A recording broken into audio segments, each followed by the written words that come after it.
Kids and cadets, welcome back to Tommy Time. Thanks for coming out. Kind of a busy day today. I'll explain. Had one of my customers a while back give me a bunch of small engine equipment, a couple of weed eaters, a blower, air compressor, upright air compressor. I gave that away already to Uncle Brad. Some other various engines. So I talked to him recently. He says, hey, I got a buddy that's getting rid of a bunch of stuff. He was just going to put it out at the end of the driveway and let a scrapper pick it up. Do you think you'd be interested in seeing what he has? So I made arrangements this morning to travel to beautiful Palmetto, Florida, which is just south of Tampa.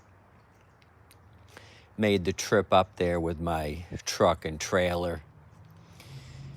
So I picked up this John Deere rider and some other equipment, which we'll discuss. He also had a Husqvarna commercial zero turn, and he wanted to get some money for that, but it was too big for what I can handle. I didn't even know if it would fit on this small trailer. It was a commercial unit. He lives adjacent to a golf course, and it was actually used on the golf course, so it's a large unit.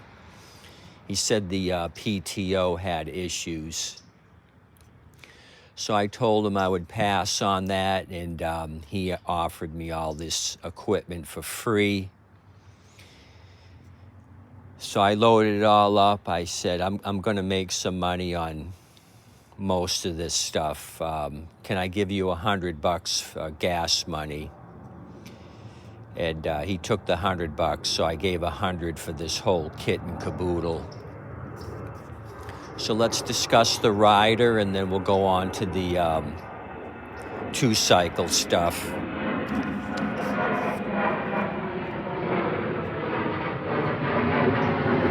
We got United Airlines leaving. They're probably heading to Wisconsin somewhere. This Kawasaki built engine and tractor were built in Wisconsin. So it's a GT275. I didn't know until just now when I looked at the nameplate on the rear of the engine. Production date says it was made in 1998. The 275 was built from 95 to 98, originally sold for $5,000. It was equipped with the Kawasaki Frank Charlie 540 Victor, made in beautiful Wisconsin. So I did not get the plastic hood with that. That was missing a long time ago. Quick view of people's complaints. They said the hood fell off a lot of times, so you're going to find it hard to find a hood. The gentleman that gave me this said replacement hoods are $500, not worth the price. Just run it as is with no hood. This actually has an hour meter, 765 hours, which is not a whole lot for this type of machine. That's not a lot of hours, 700 hours. So we dug this out of his barn. Tires were flat. We put air in the tires, rolled it on the trailer. I forgot what he said about this. He said maybe charge the battery and maybe clean the carb. He had two other zero turns, a Kubota and the Husky. He just wants to use the Kubota. He wants to shed some of the equipment he has. So when I got here, I checked the battery. We were looking at 12.2 on the battery. It's got a production date 6 of 2020. So I find these small batteries don't last a whole long period of time. So we're goosing it up with a 1 amp trickle charger now. Let's see, it's been sitting on there for maybe 45 minutes to an hour.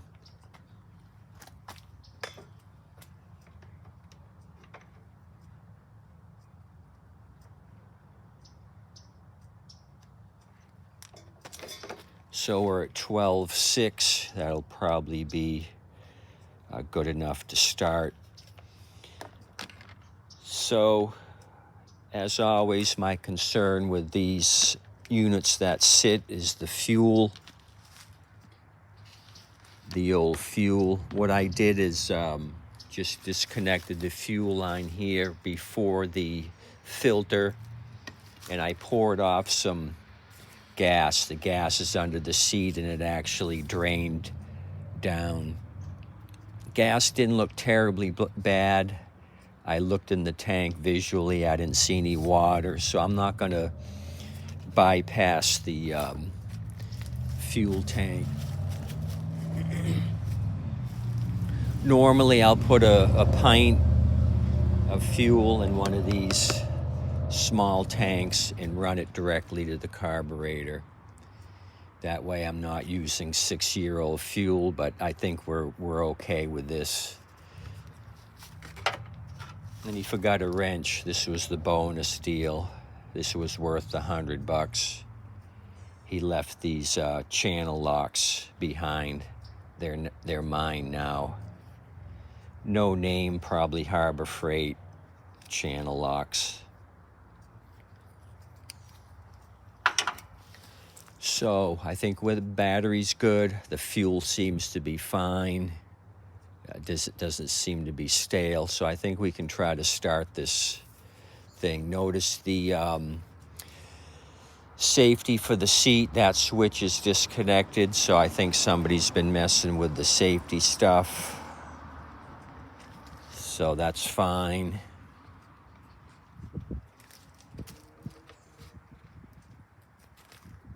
It had enough oil in it. It's at the fill mark. This is kind of cheesy, this plastic dipstick. I don't know if it's to save money or save weight, but cheesy.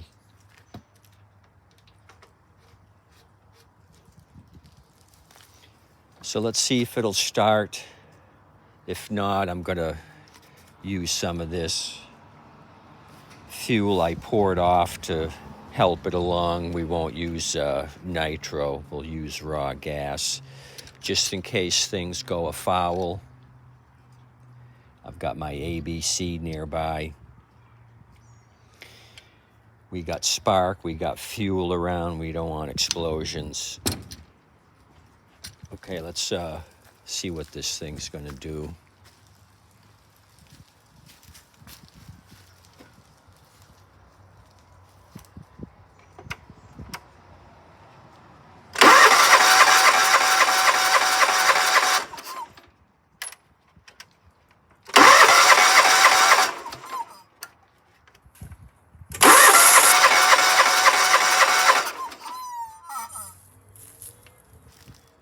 Okay, I had the choke full on.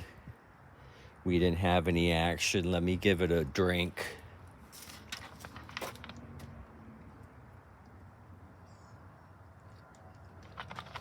That should be enough to kick it off.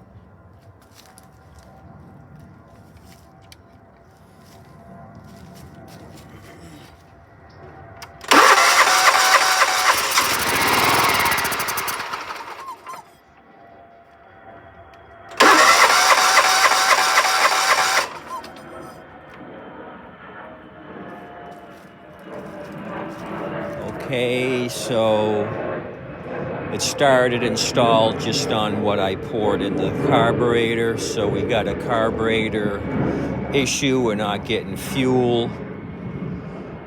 Let's disconnect the fuel line here and see if this fuel pump is working. This is a vacuum operated fuel pump. It runs off engine vacuum. We'll disconnect here. We'll use my little bottle and catch any fuel that pours out of here. So let's do that, see if we have a starvation here due to the fuel pump.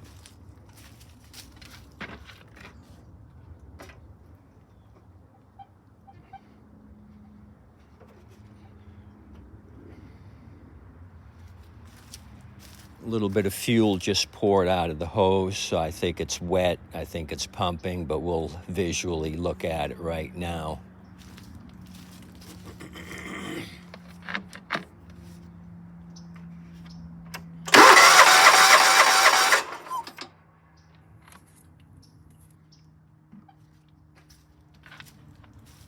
We have good pressure. It was throwing fuel into the hose, so we know we got a good fuel source.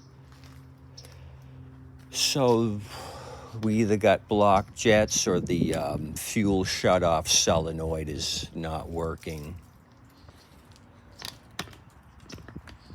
This has an electrically powered solenoid which sticks a plunger up into the carburetor to prevent dieseling. The plunger's in the up position at all times. You add power and it pulls the plunger down to let fuel come into the carburetor. So we may have a bad solenoid. Let's pull the wire to the solenoid. Since it's a 12-volt solenoid, we can check the wire here, make sure we're getting current to the solenoid.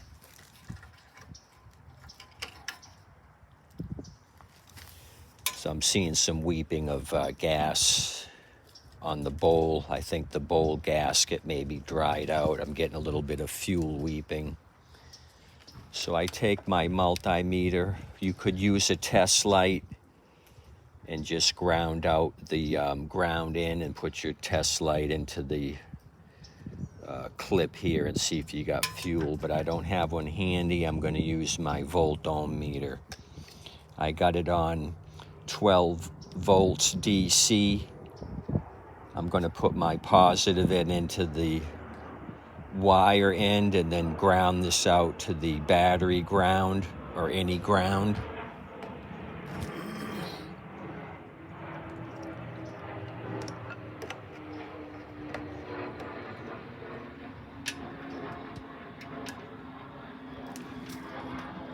We should have 12 volts when I turn the ignition key to on. It should send current to the solenoid. Let's see if we got a break in this line or not, or a blown fuse.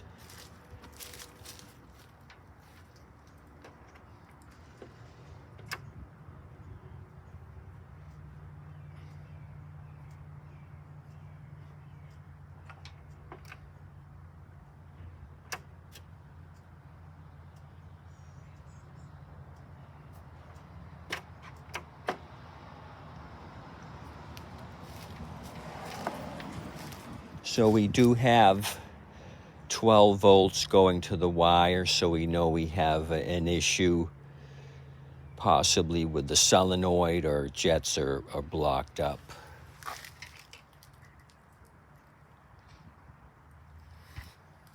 Let's try to remove the bowl real quick and see what condition that's in.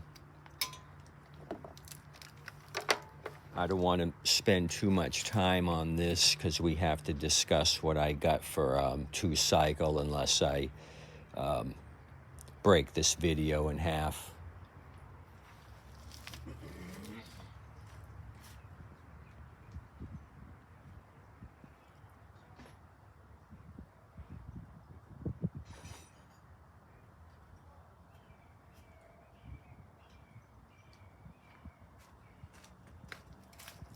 This isn't the right tool for the job.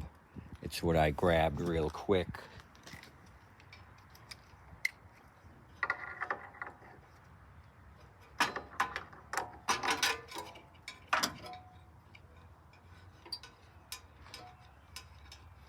We're going to have a little gas pouring out here. Let me get a rag. Safety first.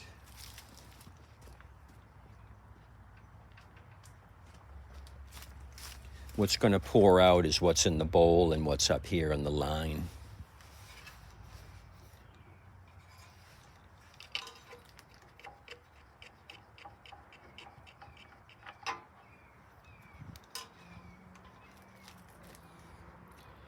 Yeah, this thing is rusted shut. This should move up and down, and it's not. You see that little plunger there? How it's crown shaped? That goes right into the bottom of the carb. This should move up and down. We can also ground out the body, put the positive here, and this thing should move as the ignition comes on and off. I'm going to use my channel locks and just break the rust that's built up here and put that back into place. We may get lucky. These things sit and they get rust build up on these plungers. I've seen it before. Yeah, I'm twisting it loose. It just broke free.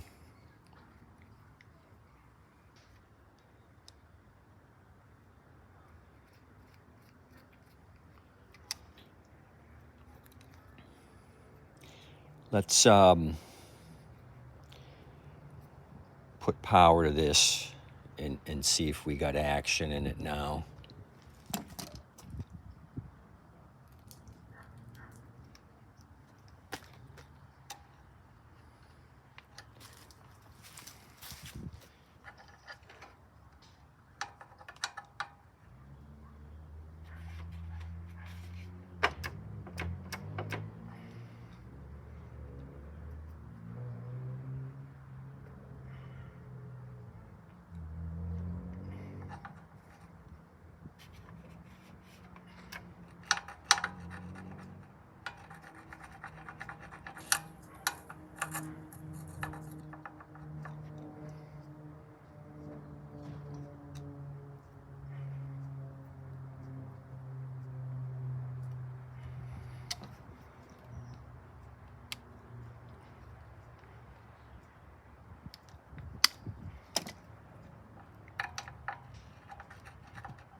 I just used my acetone automatic transmission fluid mix to try to soften this up.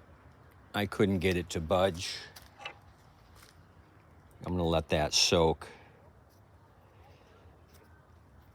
What I've seen people do is just cut this off and put an inline fuel shut off in the hose.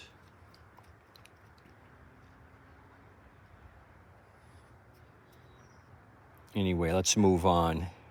This wasn't a success,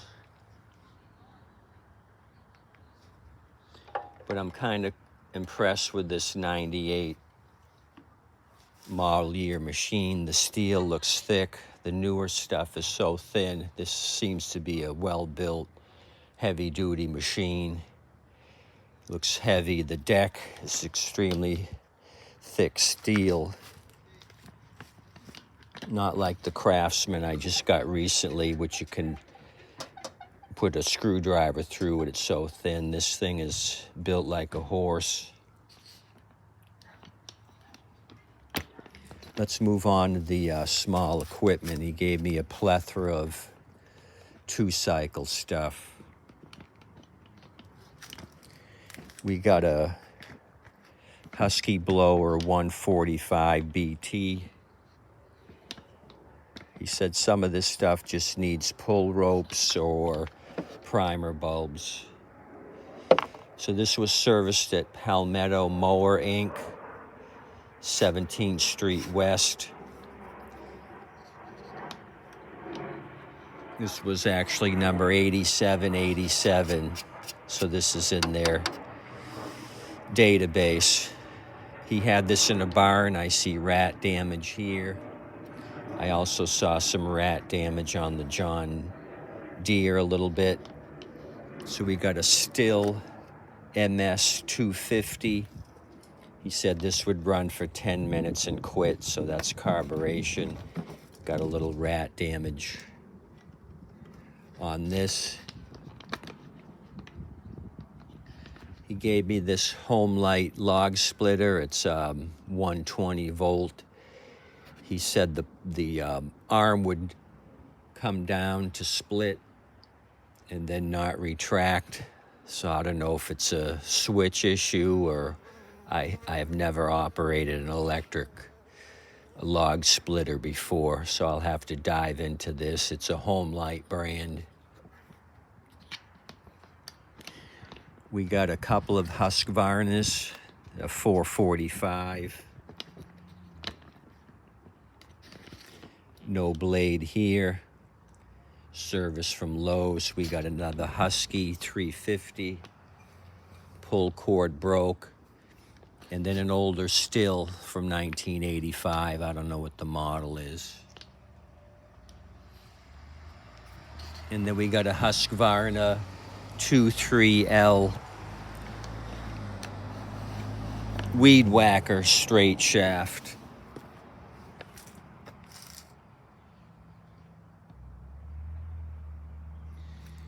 Oh, another bonus on the John Deere. He gave me the bagging system, and he said this is a blower which attaches to a pulley on the deck. It runs a blower. It blows all the leaves into these bags. So that's very rare to have the whole complete system. Usually this stuff here gets put at the street. People get tired of attaching the bagging system to the unit. They throw this stuff away within a few years. Surprised this guy had it still. It was actually up on a shelf in the back of the barn. He had to climb up and get it down. This is the Power Flow 48 mow.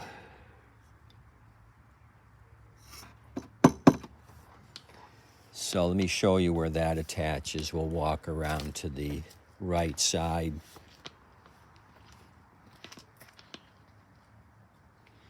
Kawasaki powered.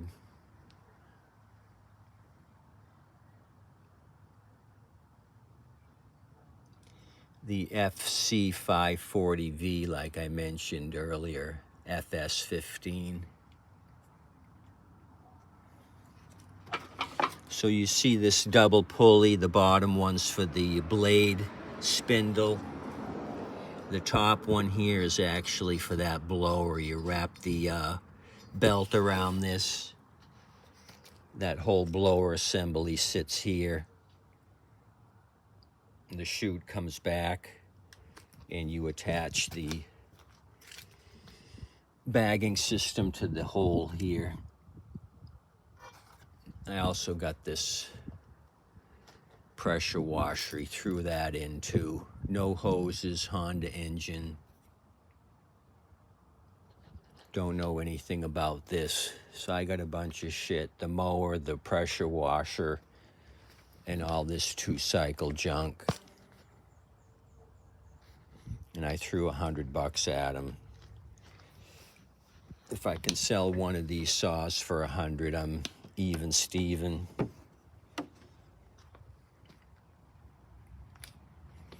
I'm curious what the Husky will do. The blower, the 145 BT, looks like a complete unit.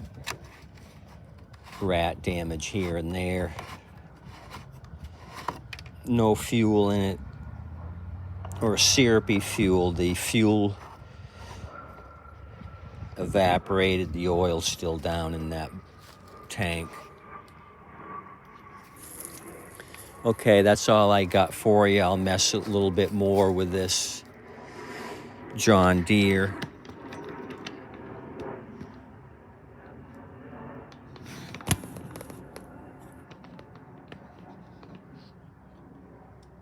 I'll try to free up the solenoid.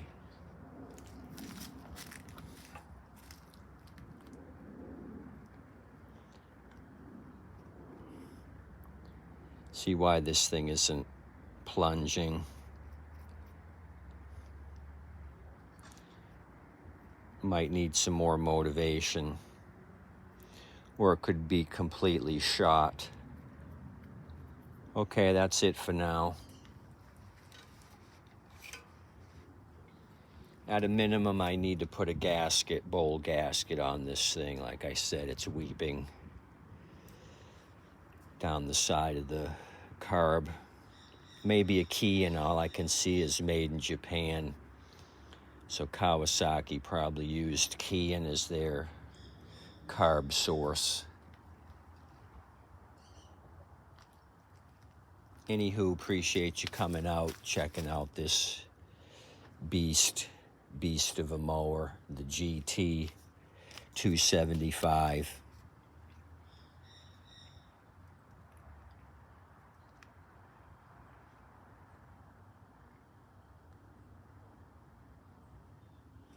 Have a good day today. Tip your waitress and wait staff. They depend on you. Have a nice day. Oh, and be nice to people. You're nice to people, they tell their friends about you, and you end up getting a bunch of junk at a reasonable price. Have a nice day.